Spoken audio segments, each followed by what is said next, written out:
अब कैसे रूप रख के आती है कृपा, उसका परिचय भाई जी देते हैं। कह रहे हैं कहो पहले रूप लेके आवे कि पुत्र का हरण हो गया, मर गया लड़का। अब आपको लगेगा कि जब से भक्ति शुरुआत की, पुकार के कहा तभी से शुरू हो गया ये सब।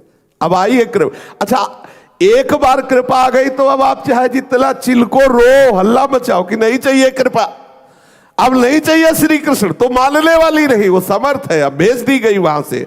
अब तो आप रो चिल्लाओ और भागो कि नहीं करूंगा भक्ति, तो भी बचने वाले नहीं। वो घेर के लाएगी आपको, किसी काम का नहीं रखेगी, केवल श्याम का रखेगी, केवल प्रभु का बना देगी। ये अत्यंत करुणामयी कृपा है। भाई जी वर्णन कर रहे कृपा का स्वरूप, बोले कभी दारुण दुख देगी, आसपास अंधेरा ही अंधेरा, कोई सहयोग देने वाला नहीं, जिधर देखो ठोकर ही ठोकर। सच्ची मानना, सच्ची मानना, ये ऐसी ही कृपा कड़वी औषधि जब देती है, तब ये अहंकारी जीव आर्त भाव से पुकारता है कि मैं हार गया प्रभु अब स्वीकार कर लो, कोई मुझे प्यार करने वाला नहीं, कोई मेरी तरफ करुणा की दृष्टि से देखने वाला नहीं, स्वामी मुझे स्वीकार कर लो।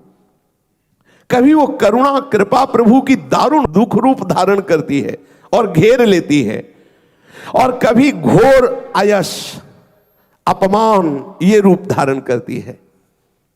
साधक घबरा जाता है, ये कृपा रूप धारण कर, अपमान का रूप धारण करती, जिधर देखो उधर अपमान ही अपमान।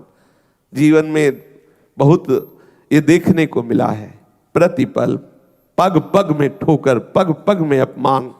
कहीं कोई आज तक ऐसा नहीं मिला कि ऐसे पीठ ठोकने वाला मिला हो। वाह शाबाश, आगे बढ़ो ना, बस वो और आसपास से का।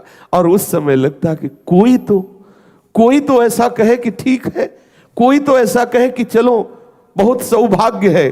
कोई ऐसा नहीं, जिसकी देखो उपहास, जिसकी देखो कठोर वजह, जवान जोगी वैद रोगी सूर पीठी घावरे, इन्हें न देख पति आवरे। अरे देखो दिन में भीख मांगते हैं, घर देखते हैं, रात में डकैती डालते हैं। कैसे कैसे कठोर वचन, कैसे कैसे उपहास, कैसी कैसी निंदा।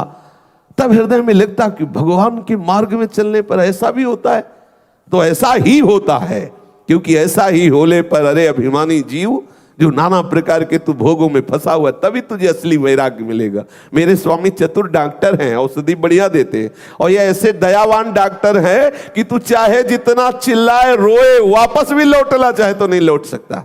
पीछे से गेट बंद, क्योंकि ये बहुत कमजोर है ना, आगे देख करके ऐसा दुख भागना चाहता है कि अब लौट चलो, नहीं करनी भक्ति भैया, इतने ही ठीक जितने आनंद में, अब उतने में खड़े नहीं रह सकते, पीछे लौट नहीं सकते, बढ़ना ही पड़ेगा आगे। ये है कृपा सिंधु की कृपा, तभी वो जीवन मुक्त होता है। किसी भी महापुरुष के चरित्र को पढ़ के देख लीजिए, कभी कृपा घोर अयश का रूप धारण करती, अपयश का, कभी अपमान का रूप धारण करती है, समस्त मान सम्मान का अपहरण कर लेती है। कभी जगत के सुंदर जितने भी तुम्हारे आश्रय हैं सब छीन लेती है, यहां तक कि शरीर का भी आश्रय।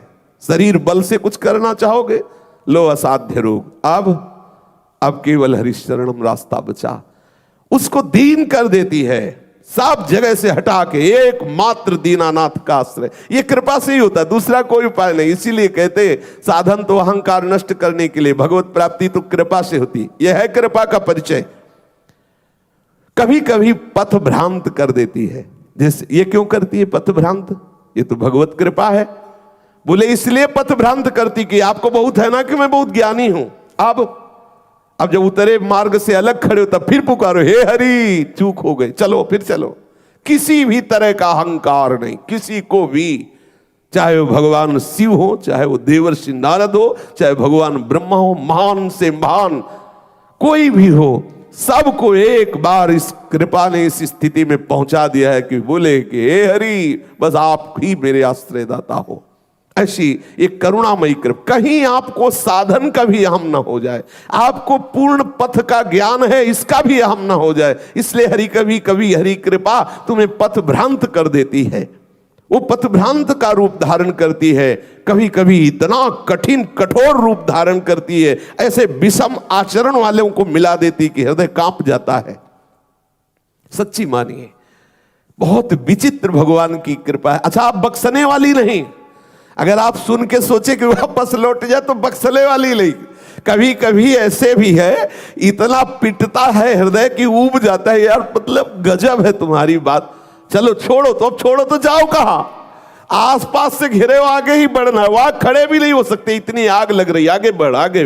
अगर कृपा ना हो तो ये फिसड्डी न जाने कहां फिसल के चला जाए। केवल कृपा, केवल विशुद्ध कृपा। कभी कभी वो करुणा निधान की कृपा सुंदर सुयश रूप धारण करती, बड़ा यश फैलता है खूब। अगर गृहस्थ है तो पुत्र, धन, संपत्ति, हर व्यवस्था, ये कृपा कभी ये स्वरूप धारण कर लेती है। दारुण दुख, दारिद्र, दीनता एक क्षण में सब नष्ट, प्रकाश ही प्रकाश, यश ही यश, मान ही मान, जय हो मच गया। कभी ये रूप धारण करती है।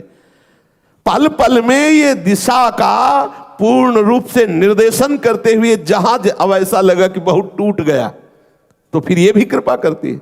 जय हो, अंदर आनंद बाहर आनंद, आसपास, अरे वाह वाह। अब वो को लगा कि हाँ कुछ है कृपा, फिर सांस आई, फिर आगे बढ़ा, फिर पिटाई शुरू, ऐसा नहीं चैन से। और ऐसा बड़े बड़े सिद्धों के साथ हुआ है, आप उनकी जीवनचर्या को पढ़ करके देख लीजिए। ये सदैव कभी कड़वी औषधि, कभी मीठी औषधि, वो हमारे हृदय को जब तक भगवदाकार नहीं कर देती कृपा, तब तक वो चैन नहीं लेती और अपना परिचय नहीं होने देती। जिनको परिचय हो गया तो हर स्थिति में कहते बड़ी कृपा है। कोई भी प्रतिकूल से प्रतिकूल परिस्थिति हो, यही निकलता है बड़ी कृपा, बड़ी कृपा, श्री जी की बहुत कृपा है। ये अंदर से निकलता है, अंदर, क्योंकि ये परिचय मिल गया। पर ये इतनी करुणामयी कृपा है, पर हमारी समझ में नहीं आता, ऐसा लगता है ये भी कोई कृपा। अरे एक बच्चा था, एक परिवार था, उसको भी नष्ट कर दिया, एक कृपा। चलो थोड़ा करके शरीर से खाते पीते थे, भजन पूजन भी करते थे, उसको भी गिरा दिया, रोग दे दिया साध, ये कृपा। साधन भी नहीं बना, ये कोई कृपा है? अपना परिचय नहीं होने, असली कृपा है। सबसे बड़ा साधन क्या है? भगवद आश्रय। तुम साधन का आश्रय लिए थे, शरीर का आश्रय लिए थे, अब हो अनाश्रित, पूरा का पूरा हृदय से आर्त भाव से आश्रय लो हरि का, यही भगवत प्राप्ति कराएगा। आश्रय वो हम समझ नहीं पाते, उस ऐसे छुप कर रूप में कृपा आती है, कभी इतनी विकराल आती है हम परिचय नहीं प्राप्त कर पाते, कभी इतनी मीठी आती है। जब मान होता है ना तब कृपा नहीं दिखाई देती, फिर सद्गुण दिखाई देते हैं, लगता है कि हम ऐसा है ना इसलिए मान मिल रहा है। और जब पिटाई होती है तब ये नहीं सोचता कि मैं ही ऐसा हूं इसीलिए मिल रहा है, नहीं, कृपा दोनों रूप धारण करके उस जीव को भगवत चरणारविंद तक पहुंचाती है। अब ये ऐसे घूंघट डाल के कृपा आती है कि हम देख नहीं पाते कि मेरे लाडली की कृपा है, नहीं देख पाते हैं, हम इसका परिचय नहीं जान पाते। और जिस दिन प्रभु ने देखा कि बहुत घबरा गया तो अपनी कृपा को कहते परिचय दे दे, काहे को उसे तड़पा, परिचय दे दे। जो ही वो अपना मुखमंडल दिखाती है तब वो रो पड़ता है, ये कृपा, अगर ऐसी कृपा ना होती तो मैं आज यहां ना होता, ऐसी कृपा ना होती तो आज मेरा ऐसा भजन ना होता, ऐसी कृपा ना होती तो मेरे हृदय में ऐसी शरणागति ना थी, ऐसी कृपा ना होती तो मैं निर्विकार ना होता, कहीं ना कहीं फंसा रहता। फिर उससे परिचय मिलता है, तब वो रोना प्रारंभ करता है, अरे कृपालु, मैं तो आपके ऊपर रोष कर रहा था, आपकी तो इतनी कृपा हमारे ऊपर है। अब जिस दिन से उसने कृपा का परिचय जाना, उस दिन से आनंद की धारा फूट पड़ी हृदय में। संस्कृत हारिणी अमृत वृष्टि करने वाली कृपा का परिचय प्राप्त होते ही सहज दयालु प्रभु श्री हरि का साक्षात्कार हो गया। कृपा परिचय तभी देती है जब भगवत प्रेमी महात्माओं का संग होता है, तभी कृपा का परिचय मिलता। अब मोहि भाव भरोस हनुमंता, बिनु हरि कृपा मिले नहीं संता। जब संत मिलते हैं तब लगता है कृपा है और धैर्य बंधता है आगे बढ़ने का। सहज में दया सिंधु का साक्षात्कार कराने वाली ये भगवत कृपा है। बड़ी महिमान्वित, अद्भुत मुखमंडल में तेज, अद्भुत हृदय में भगवदा आनंद। अब उसे कोई परास्त नहीं कर सकता, ये कृपा वहां पहुंचा दी, अब उसे कोई परास्त नहीं कर सकता। इसलिए भगवत कृपा का आश्रय लेकर के जैसी भी परिस्थिति में हो, जैसी भी परिस्थिति आवे, तैयार रहना। दोनों प्रकार की आएगी, बड़ी अनुकूलता आएगी और बड़ी प्रतिकूलता आएगी। और एक बात समझना, आप अकेले होंगे इस सहने में, दूसरा नहीं होगा। अनुकूलता में तो भले हाथ बटाने वाले आ जाए, लेकिन जलन को बटाने के लिए कोई नहीं आएगा, वो सिर्फ आपको सहनी होगी। पूज्यपाद सिउड़िया बाबा जी महाराज कह रहे, पूरी सृष्टि एक तरफ है और साधक तू अकेला एक तरफ है। तुझे सबसे अपने आप को बचा करके भगवत मार्ग में चलना होगा। पूरी सृष्टि अलग, अगर तुम किसी व्यक्ति का आश्रय लोगे तो हार जाओगे। एकमात्र प्रभु के चरणों का आश्रय, एकमात्र श्री जी के चरणों का आश्रय। कृपा आपको पहुंचाती रहे, लेकिन आप विपरीत दिशा में मत जाना, विपरीत भावना में मत जाना। ये शरणागति का लक्षण है। शरणागति का लक्षण है संशय रहित विपरीत भावना का त्यागी। तब उसके हृदय में निर्भय, निश्चिंत, निशोक आदि स्थितियां आती है। हमें संशय नहीं होना चाहिए कि भगवत कृपा है तो ऐसी दुखद परिस्थिति क्यों आई। यदि भगवत कृपा है तो प्रभु के खजाने में कुछ कमी थी क्या, वो ऐसी परिस्थिति क्यों दी। ऐसी वार्ता हमारे हृदय में कभी ना आवे। हम सदैव मनाते रहे कि हमारे ऊपर बहुत कृपा है।